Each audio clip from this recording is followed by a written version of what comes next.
Hello, everyone. It is me, DConstantz, your host of the DConstantz podcast. Before I move forward with this, I have some pretty sad news. And for those of you in the Okaizu family, you guys may already know. Or if you've been watching local Bay Area news, you may have heard this. In the fires that are raging through California right now, sadly, the site of Camp Okaizu did burn, and many of the structures were lost, with exception of a few decks and bathrooms. And for those of you who are unfamiliar with Okaizu, I advise you to please look it up. It is a fantastic organization, but to summarize, for the past 38 years, Okaizu has been supporting children and families experiencing or who have experienced childhood cancer. And it's been an extremely supportive community, especially for the past almost 20 years for my family and for so many others. And I've been seeing many of those of you who are affiliated with Okaizu posting about the loss of property. And in a way, I want to reach out and just let you know that I do feel the same pain, but in many ways I don't, because Okaizu was, yes, a place that was very special, and the setting was so important in being a conduit to the support that people gave one another. However, it's the people that made those experiences, those memories, that sense of community and family. And I hope we can all remember that as long as no one was hurt, we still have one another, and we can rebuild. And I'll paraphrase what Dr. Mike, and I'm speaking to the Okaizu family here, I'll paraphrase what he would sometimes say is, when you feel alone or feeling sad, remember to press your feet into the ground and remember that people who support and love you are all standing on that same ground. And I think that's what we will need right now, at least until we can rebuild and reconnect and be together to support one another. We have a very interesting guest today, and for those of you who tuned in because you're interested in music, this isn't exactly about music. This episode and other episodes have been not about music. We trail off in other things. This episode is primarily about sustainability and shopping in more eco-friendly manners, as well as being smart with fitness. My guest today is my girlfriend, Stephanie Gerson. She is a bit of a fitness guru. I'm just kidding. Guru is not the term. However, she did have a fitness account for a little bit called Steph Lives Healthy on Instagram, but she has slowly walked away from that and is now focused on more sustainable and ethical means of buying clothing, such as thrifting and or choosing more sustainable shops, and we will get into that more.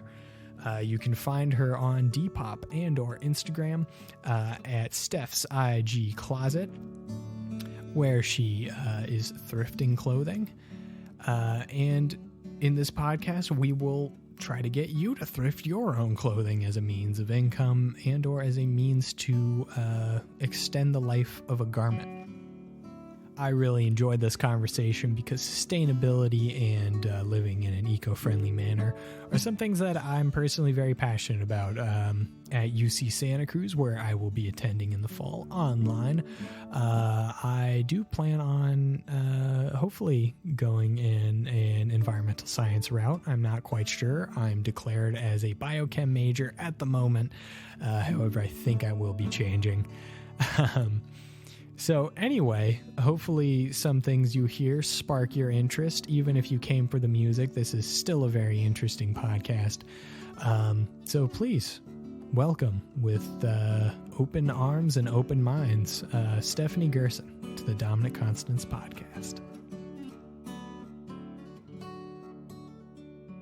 as I put it, sustainable living in a fast fashion world, fitness in a world that wants instant gratification. And always I like to also mention in my podcasts, and what I think is going to be kind of a theme for a lot of them, is mentors and people who have influenced us, people who have inspired us, taught us very specific lessons about ourselves and about how to look at something, that have shaped the way that we move forward. And that doesn't always need to be someone we look up to. It doesn't always need to be a teacher. It can be a peer. And as I like to say, I've learned so much from you. I've learned so much from Chris. I've learned so much from Gavin and Max. Not so much from Carl, but a lot from Sebastian, who is younger than me.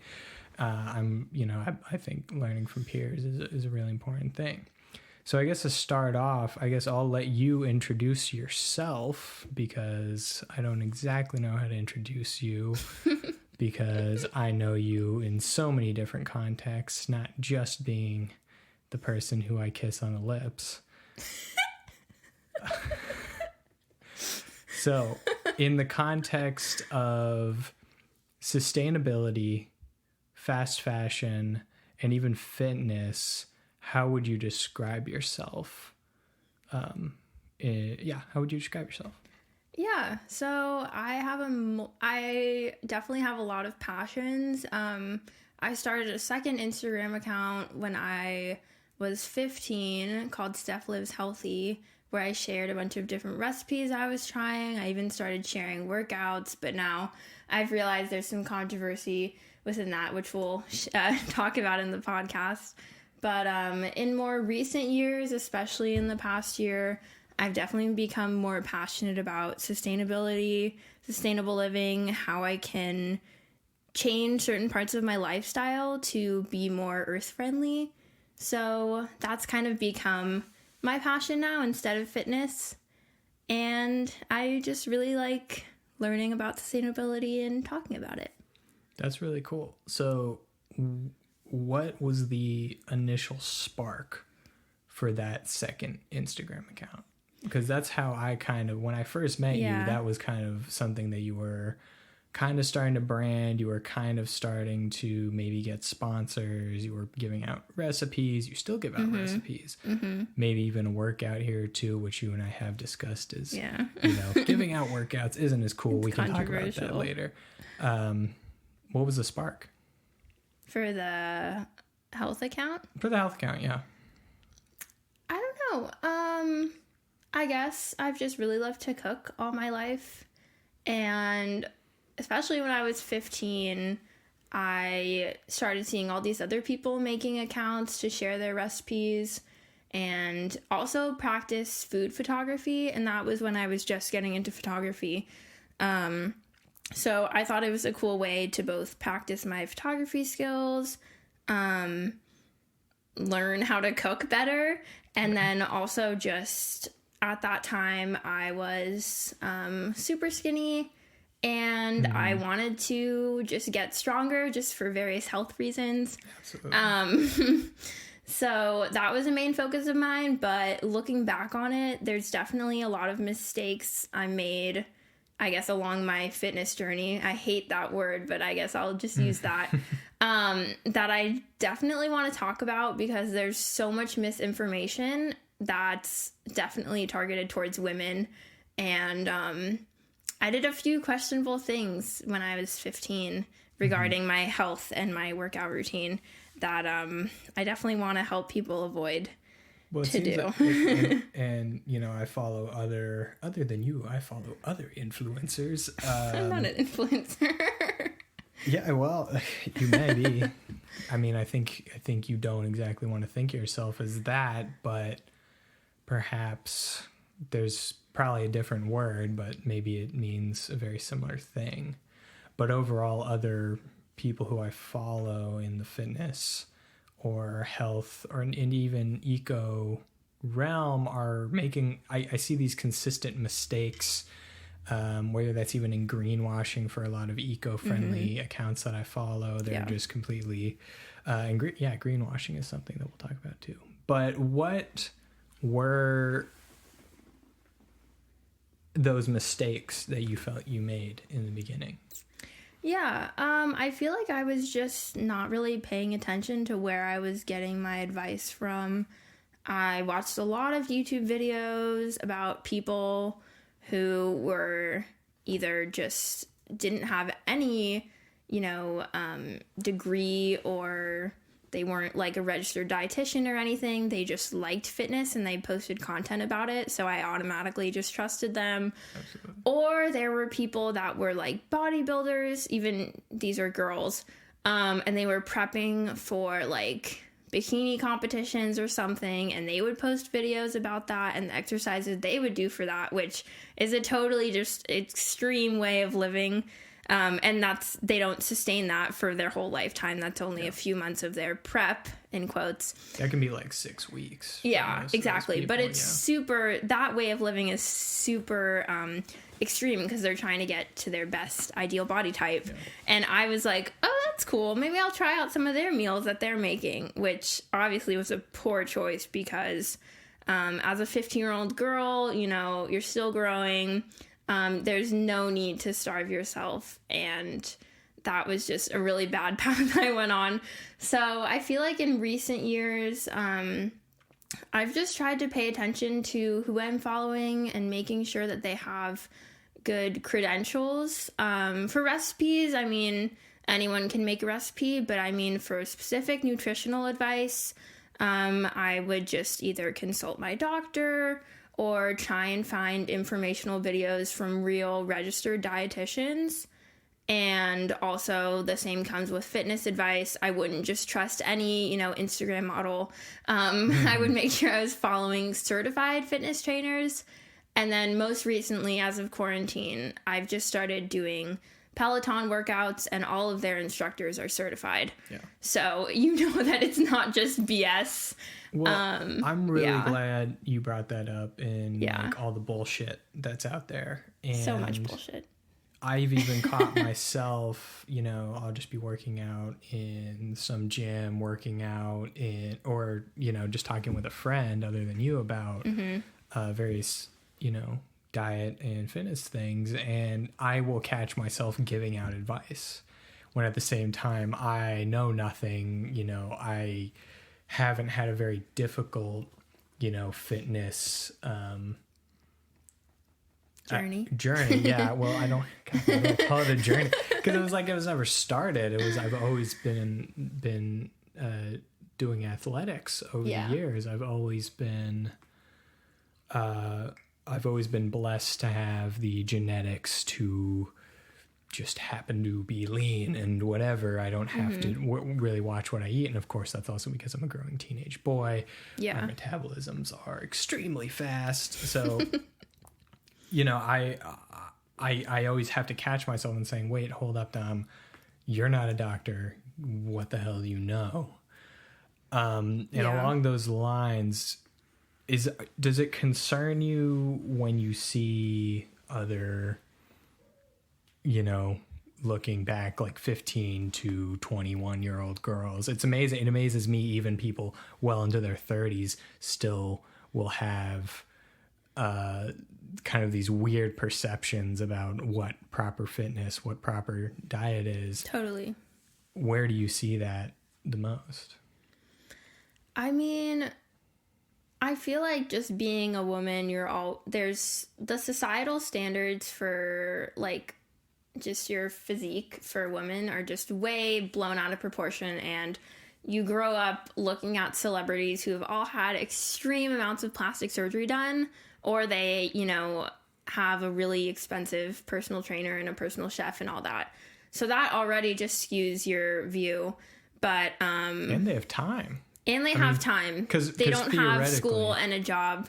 Yeah, their life is dedicated towards their physique. Basically. And well, theoretically, anybody can do that. It's just the time aspect and the money to pay for certain types of things, pay for certain gyms, pay for certain trainers. Anyway, go on.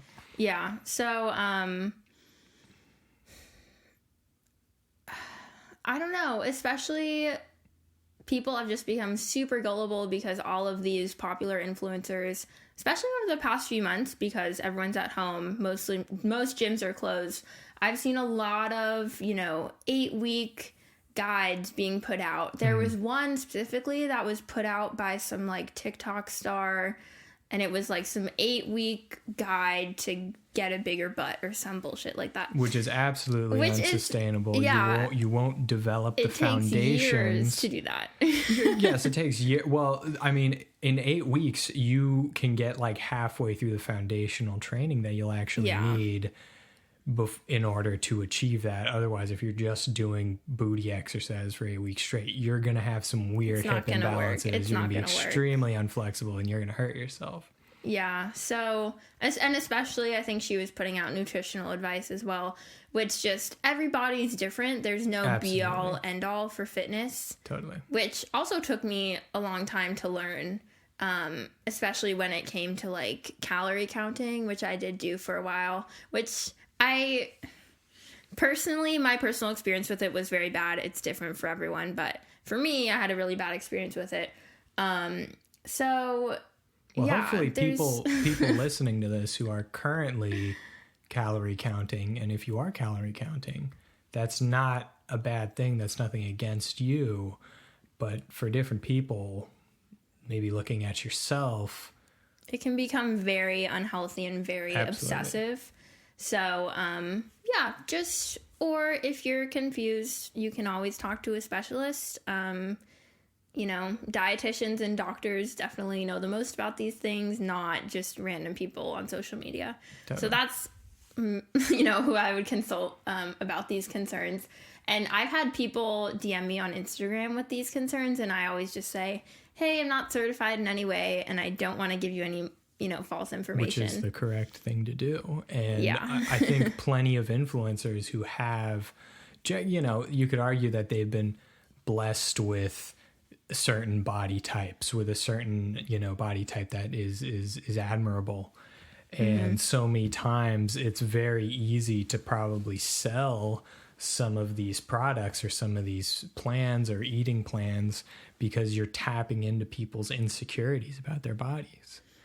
Yeah, definitely. There's definitely not enough body positivity in the social media community. I mean, there's been a resurgence of that now, which I really love, and I, totally support companies not airbrushing models, which there's a few that do that, and also just being inclusive of all body types. I love that. But there's not enough of that. And people are just setting really unrealistic goals, and genetics play a huge part in it, which took me a long time to figure out as well. So yeah, everybody's different, but you just have to be in tune with your body.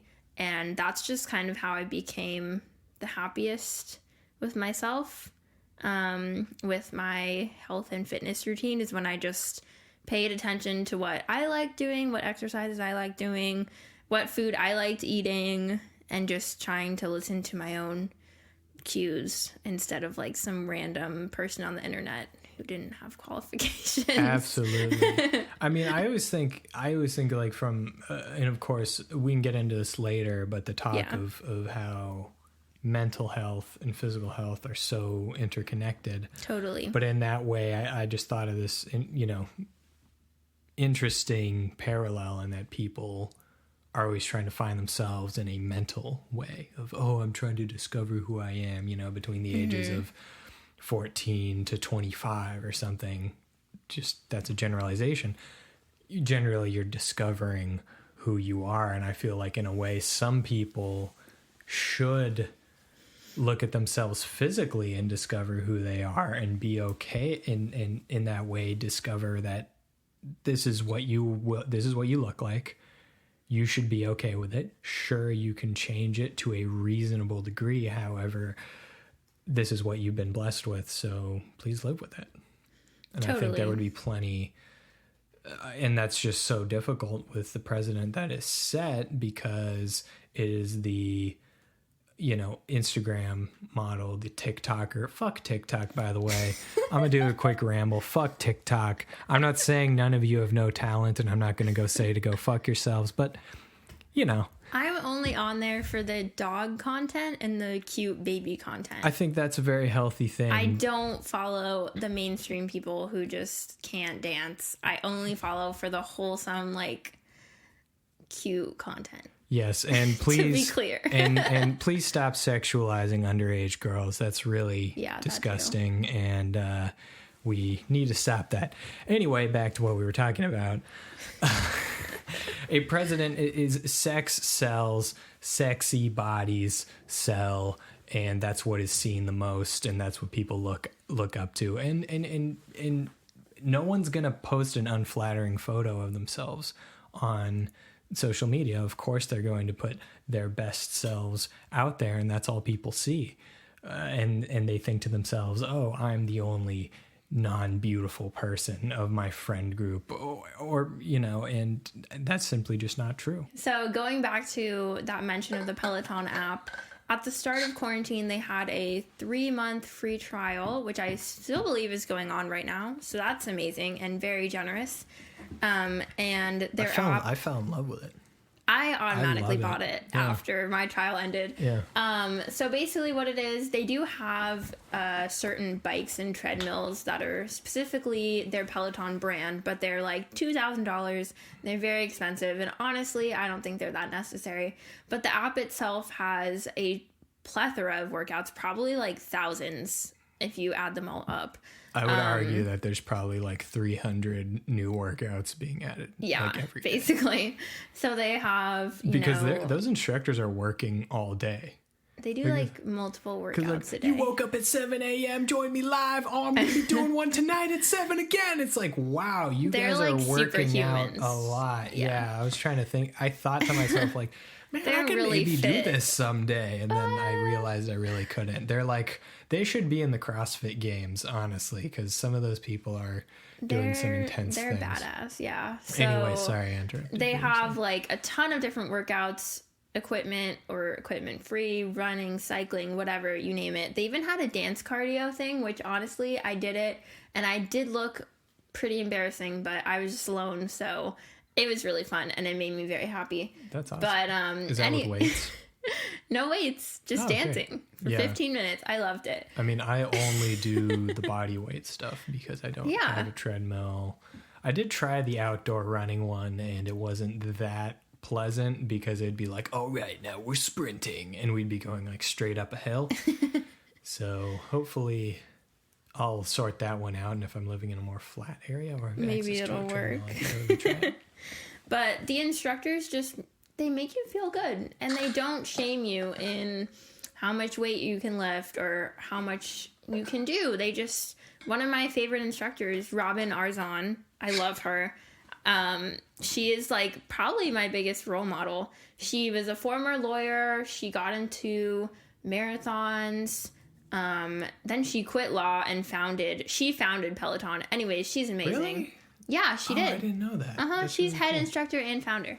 Wow. She's badass lady. I did not know that. And she, during the workouts, which I pretty much only do her workouts, she just said, you're here today, you're showing up, and you're finding time for yourself. Mm-hmm. And that just kind of shifted my whole perspective on fitness, because it just further reinforced that, how it makes you feel and how happy you are doing the exercises is almost more important than the results you get from it, or how you want your body to look after.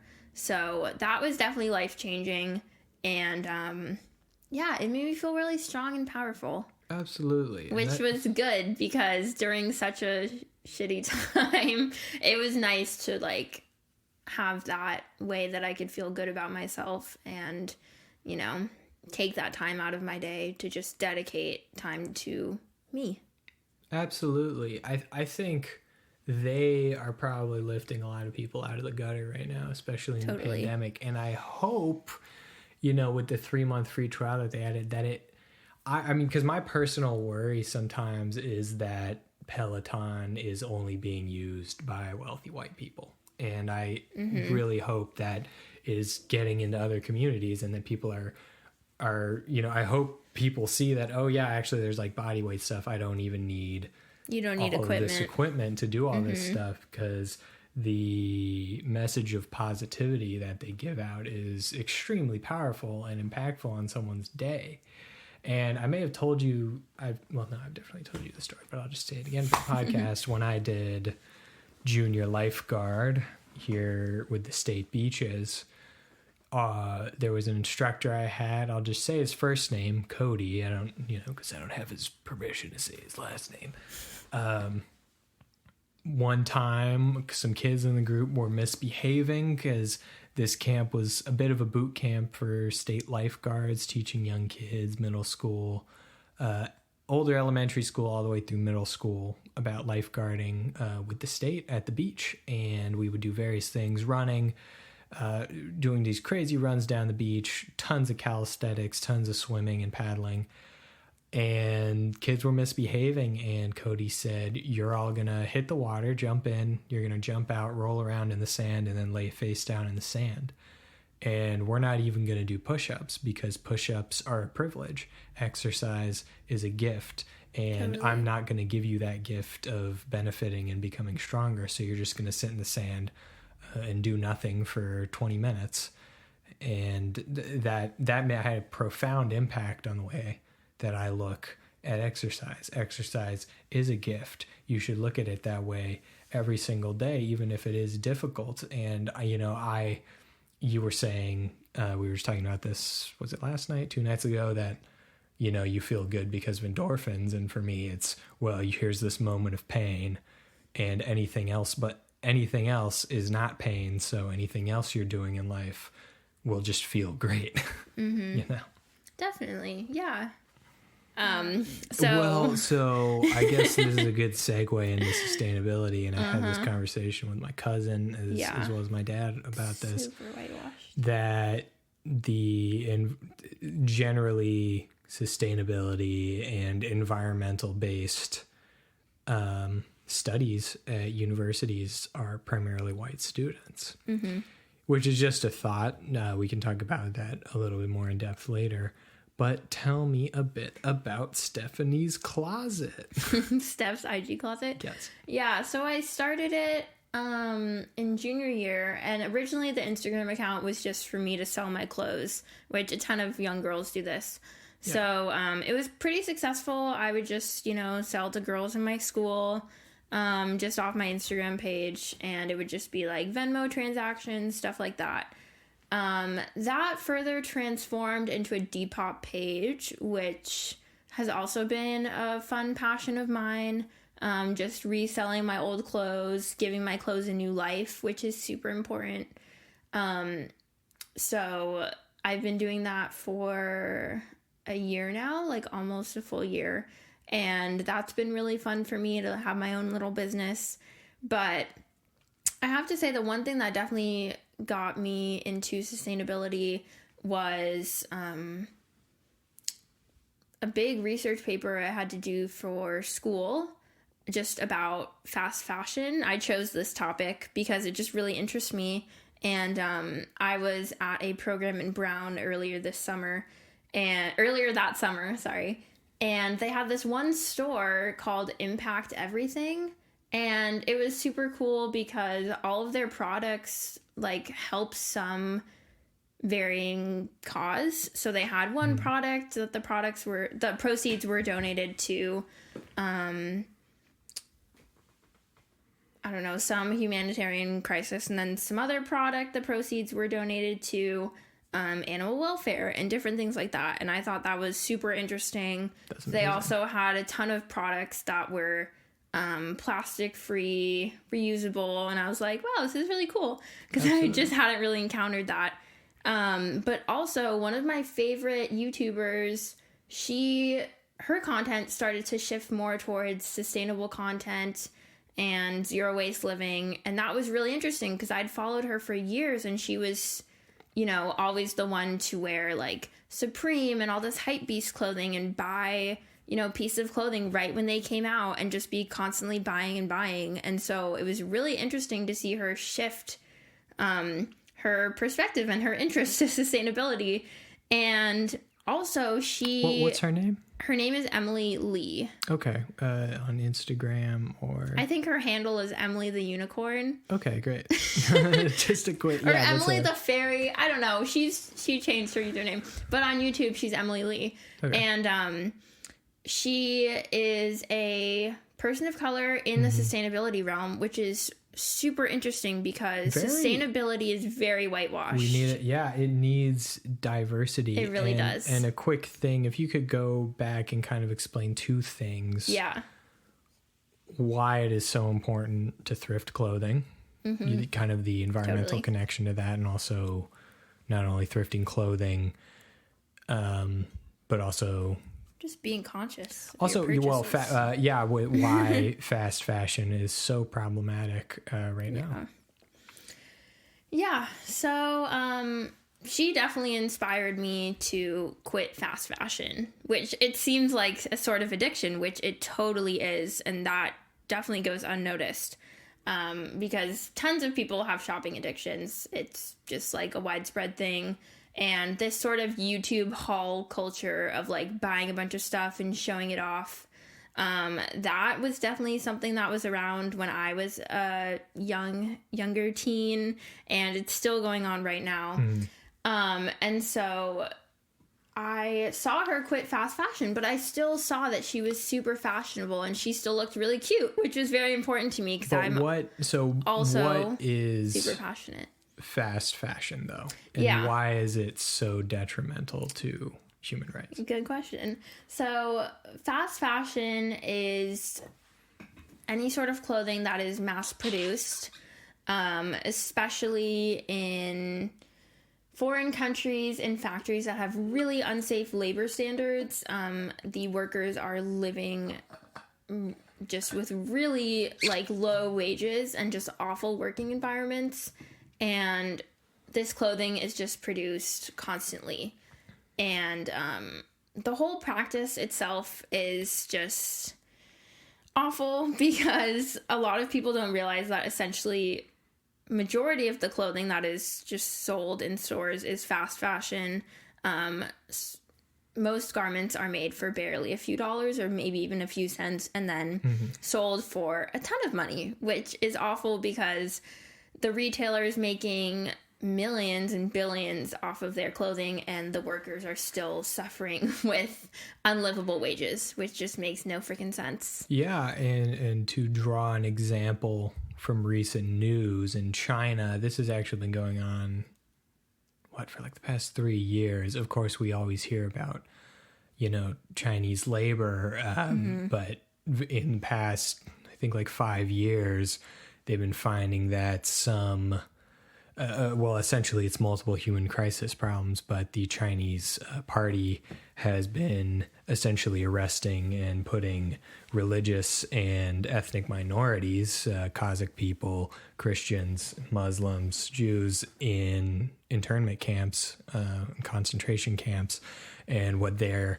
excuse is that they're trying to de-radicalize people, prevent terrorism, which is obviously untrue, and their rights are obviously being inflicted, and there is some evidence that there is a mass genocide going on, but some of those people as well are being used as in labor camps to not only just breaking rocks and things, but possibly producing fast fashion, and or electronics. Yeah, and also in, so like I said, I did a research paper on this, and in 2015, there was this huge factory. Thank you for letting me mansplain, by the way, for a second.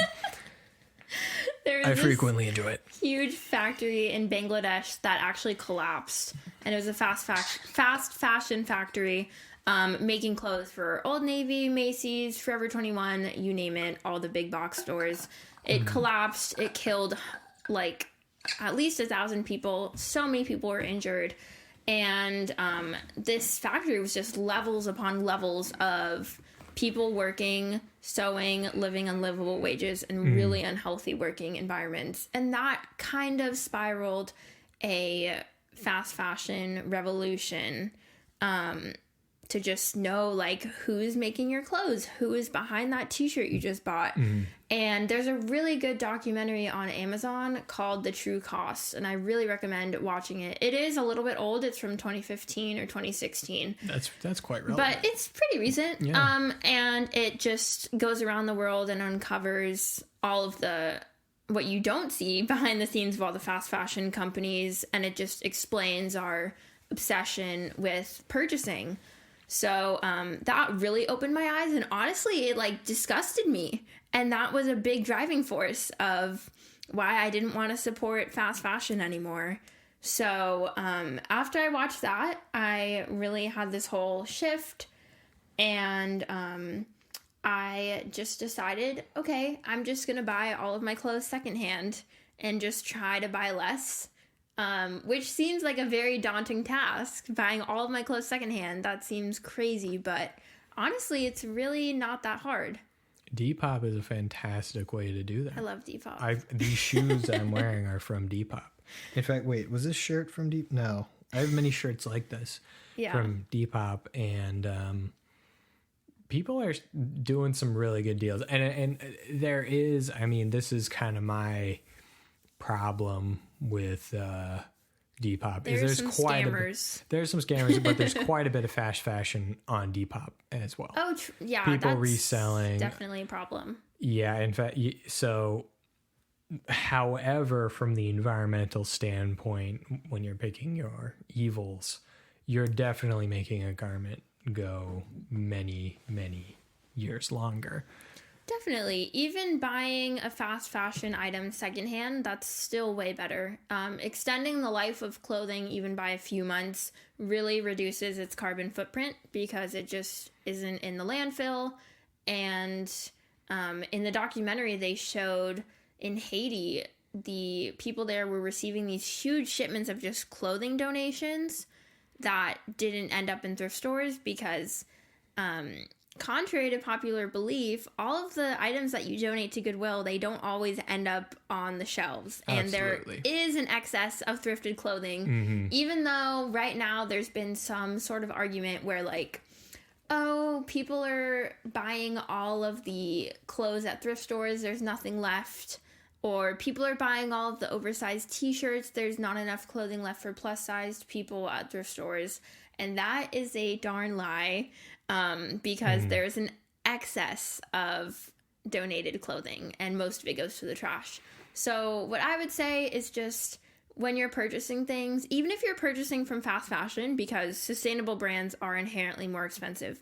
So even if you're purchasing from fast fashion, you need to be conscious of what you're purchasing. And if you wear that item for years, then that's a good purchase and I won't be mad at you. But if you're just constantly replacing your clothes with more fast fashion items and then just throwing the other items in the trash, that's kind of missing the point. So I would say thrifting is a great, inexpensive way to find cute clothes. It's definitely cheaper than most fast fashion brands, honestly. And then after that, if you can afford to buy from sustainable brands, then go for it. But know that thrifting is pretty much your best option. I like how you mentioned Goodwill, because it seems like a lot of people just give their old shitty clothing to Goodwill, and that's kind of, in a way, that's like really fucked up, because here you're expecting that someone who possibly can't afford certain brand clothing will be fine wearing your t-shirt with a hole in it.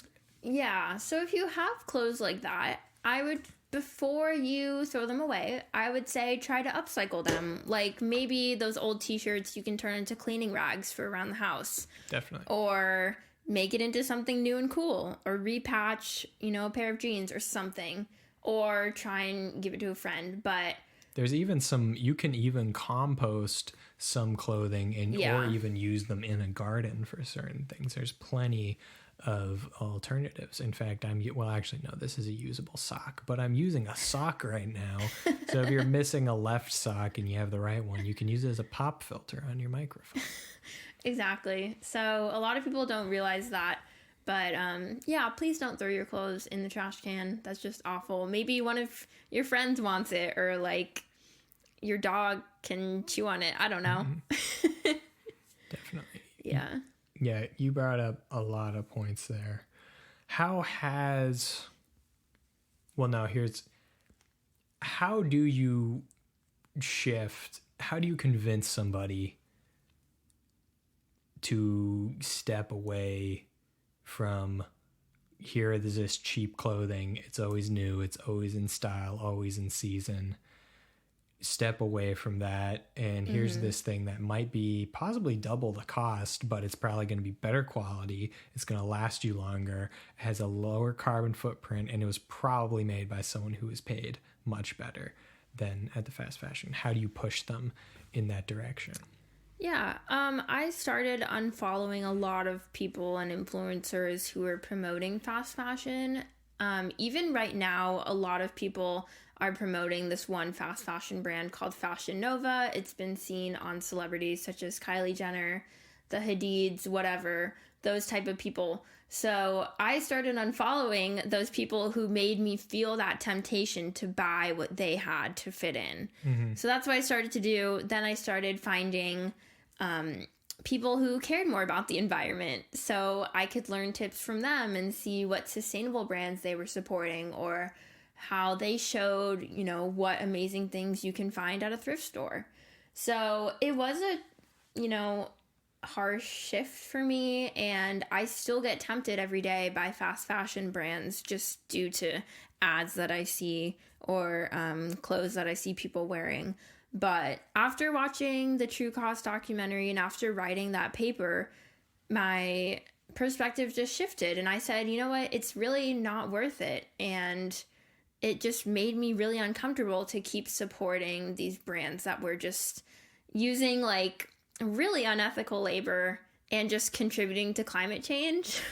Absolutely. So that was pretty much the driving force, and I've stuck pretty true to it. So I'm pretty proud of myself. Well, one thing I've noticed, especially since the shooting of George Floyd and the many protests erupted, and people said, hey, one thing you can do if you really want to make a difference is support Black businesses. Totally. Is you have especially been supporting small businesses, and it seems like many of these sustainable businesses are smaller local businesses. With exception to maybe Everlane, Patagonia. I know that they're much bigger companies. Yeah, I mean, sometimes, so I have been supporting some Black-owned businesses lately. I do try to find sustainable Black-owned businesses, but a lot of their items were actually on pre-order because people just bought all of their products. So I kind of place an exception sometimes on Black-owned businesses or certain women-owned businesses because, I mean, I try to, shop sustainably, but I can't always do that. And I would say I just try to not shop from big businesses. So just supporting small businesses is still really important to me. And I think that's, good enough. Definitely. So. Absolutely. Well, no. So can you tell people a bit about your various apps that you use in order to see what companies are most sustainable? Oh, totally. I almost forgot. Yeah. Okay. So I have found a few apps that are super helpful because they provide ratings on a brand's sustainability. So the first app is Good On You. It is for clothing brands. So basically how it works, you just open up the app, and on the homepage you can type in the name of a brand, and it provides a full sustainability report on the brand's ethics, their animal welfare, just all sorts of things like that. And it gives them a rating from like excellent, good, not so good, and like definitely avoid. So it's hard to tell where they're getting this information from. It's usually from like third-party groups, but I think it's pretty reliable. So that's a good app to use if you're not sure whether the brands you're supporting are really bad for the environment or not. And you'll be surprised. I mean, this is There's a lot of greenwashing going on. Absolutely. Yeah. Some It's companies easy to be who will, and I guess to quickly mansplain the term greenwashing. Greenwashing is a term commonly used. I wrote my paper about this, so I'm not exactly mansplaining. I did have to learn a bit. It's similar to the way you'd use the word whitewashing, except you're trying to make a product seem more sustainable than it truly is. That's essentially the long and short. It kind of also applies to products that you eat as well. Something that may say no artificial flavors. It may say all natural and Organic. Organic is a very easy Such tag. a buzzword. Well, it's a tag that is very easy to get one at the same time just because something's organic. What is that? Well, I mean, you should be eating organic for a variety of reasons because you don't want to be putting pesticides into the environment. That's absolutely horrible. But really look into these words, really look into why someone actually was allowed to put that tag on their product, because you'll find it was for probably some of the dumbest reasons.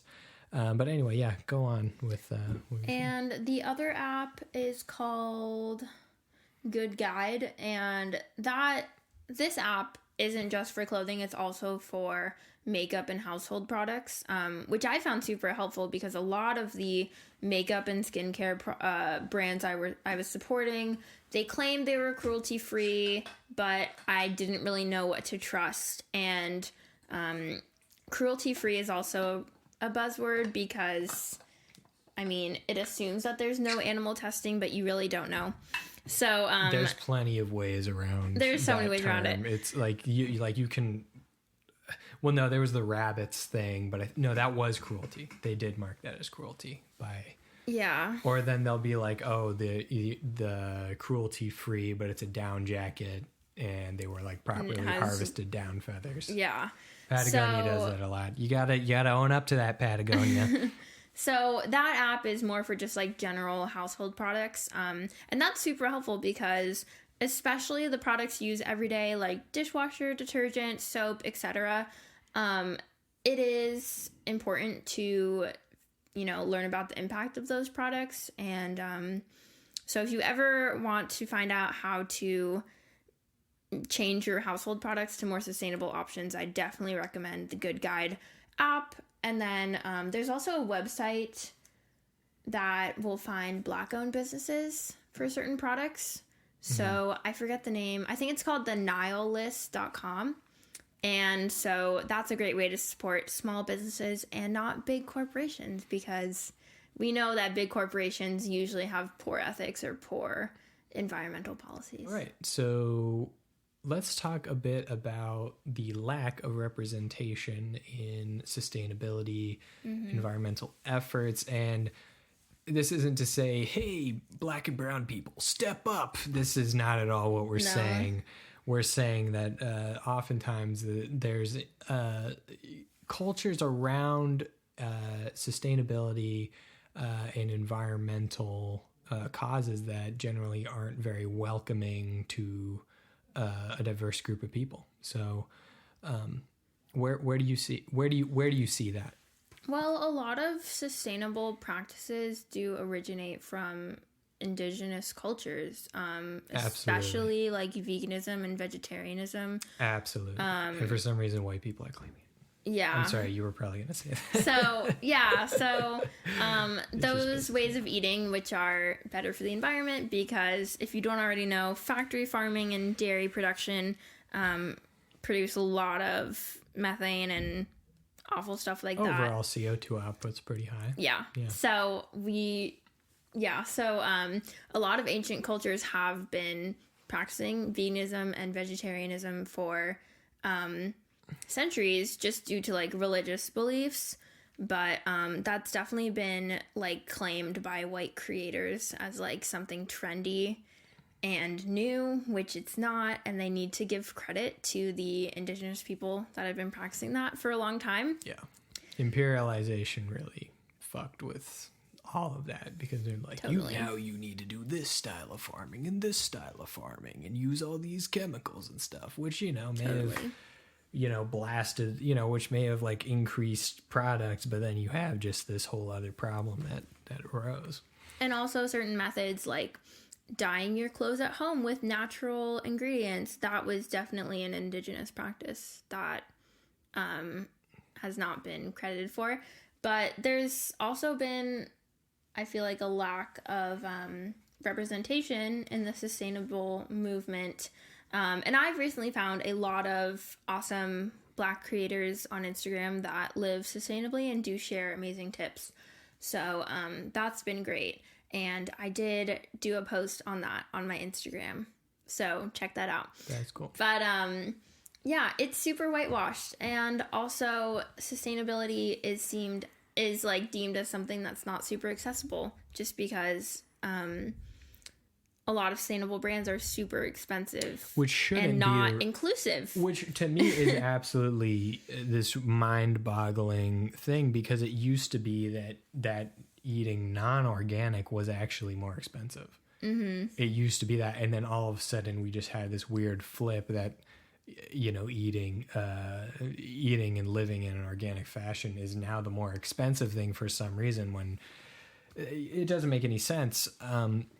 But to kind of talk about what you were saying, environment, being a culture that nourishes diversity, something that my dad and my cousin I've talked a lot about is that majors and in colleges and fields of study such as environmental studies, sustainability, just overall studying the climate, are not very welcoming to Black and brown students.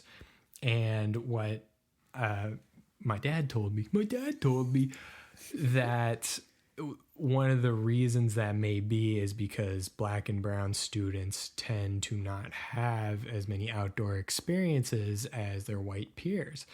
And it's a quick anecdote, and I guess this will take a small amount of explaining. I'm half Mexican. My mother grew up in the Central Valley, and I'll probably be talking a lot about me being Mexican in this podcast as we go along. But her growing up, her father never quite had the concept of why would you go camping, because he grew up in poverty in Mexico, in Michoacan. And the concept of, now we're going to go outside and live in a tent for a weekend made absolutely no sense. They had their house. So that's just my mother's case. So she never exactly had much exposure to environmentalism, to learning about certain aspects of climate change, which at the time was just becoming, throughout the 70s and 80s, was becoming a larger conversation. So anyway, where was I going with that? That's all I have to say. Well, it's racism and environmentalism are connected.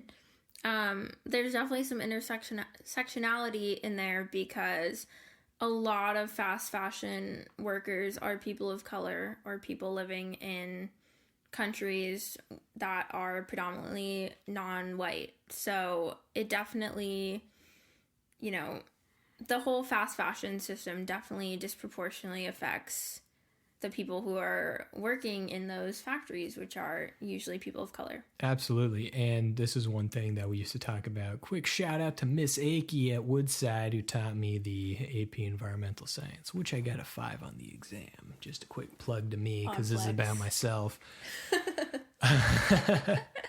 There was a big discussion of environmental injustice, and one of the biggest, an example that came up a lot throughout the year was power plants, wastewater treatment plants, landfills next to Black and brown communities where children are often experiencing lung issues. Sometimes we'll even have higher rates of radiation in those areas. Totally. Because simply it's cheaper to house these, to put these facilities next to these communities, which is a major injustice.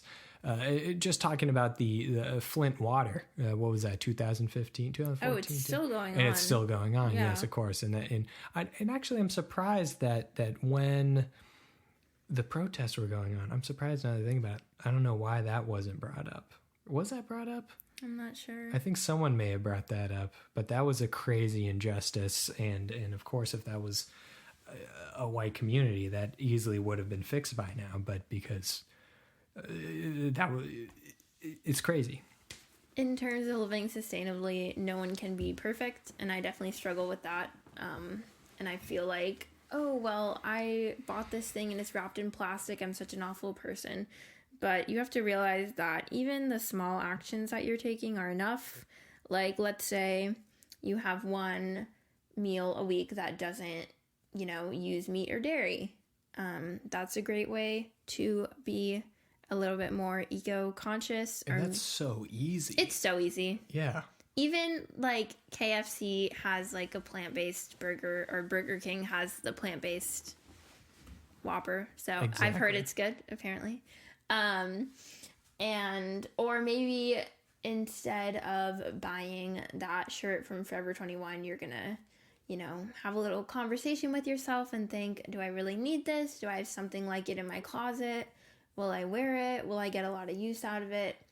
Or maybe you're going to try to replace one of your household products with a product that is more eco-friendly, has better ethics, something like that. Such as easy ones, soaps. Mm-hmm. Or there's that one brand. Mrs. Meyer's. That brand. Well, actually, I've seen some controversy. I don't know. I love Mrs. Meyer's, and there's a subscription. They do have a lot of redundancy. Seventh Generation. They make. What do they make? They make laundry detergent. Oh, that's and it's really cool. all plant-based ingredients. Oh, that's good. That's really cool. So there's some brands if you want to try them out. And though they're more expensive, they're really nice, and they last me forever. Yeah, I essentially got to ask yourself, there's two trains of thought, and I go more so with this train of thought of either thrift or don't buy. I'm on the don't buy list. Yeah. I'm on the thrift because I love clothes. Yeah, and for all those guys out there who definitely, I know plenty of guys who just don't buy anything. I mean, thrifting is really, for some reason, thrifting is really stylish now. I don't know what. I blame Mac DeMarco, and I also thank Mac DeMarco at the same time for getting this resurgence of, I don't know if it's a resurgence, but there's a lot of really cool stuff in thrift stores, and you can make some extremely fashionable choices. Mm-hmm. I'm not much of a fashion person, so I don't buy things that often, and when I do, I just turn to Depop. And probably the most recent piece of clothing I got, well, not clothing, but pair of shoes was the ones you got me at Everlane, which is a fantastic company, and I feel great about those shoes. They're kind of canceled for their Black Lives Matter response, though. Was it a very poor response? Or? Yeah. Same with this other sustainable brand, Reformation. Their founders were known to be kind of racist and doing some, I don't know, just not really respecting their Black employees or not giving Black employees management positions. Yeah. So, I don't know, just do your research before you support certain brands. That's all I'll say on that. But no brand is perfect. Absolutely. Patagonia is a fantastic example of a brand who's had its pitfalls, but is at the same time now stepping up and doing some fantastic work. In fact, there's a documentary right now. I forget the name. It's with Yvon Chouinard. I'll talk about it. I'll talk about this in either the intro or the outro. But essentially, Yvon Chouinard was discussing... quick context. It's about sustainable farming and more efficient ways to use natural grasslands, which is a practice that's been used for thousands of years, but for some reason, white people are reclaiming it now. Yep. Well, not reclaiming it. They're just claiming it as their own. Yeah. And there's a lot of things like that in medicine, in farming, in clothing, in everything. Mm-hmm. Anything you would like to add? Anything you would like to plug? Anything I'd like to plug? Yeah. Oh, if you want cute clothes, be sure to check out my Depop. My username is Gerson. I have some pretty cute stuff. It's all under $20 or under $15, I think. And if you buy 2 items, you get free shipping. So yeah, check that out instead of supporting a fast fashion brand. Thank you. So yeah. And no shame if you do. Just step away from that, and try to explore new things. Anyway, Stephanie, thank you very much for joining me, and hopefully I can have you on again. And that is a wrap. Thank you very much for joining us today at the DConstantz podcast. Please, everyone, just, again, be mindful. Take some time for yourselves to assess what you want. Assess what you're doing right now. Is it mindless? Is it mindful?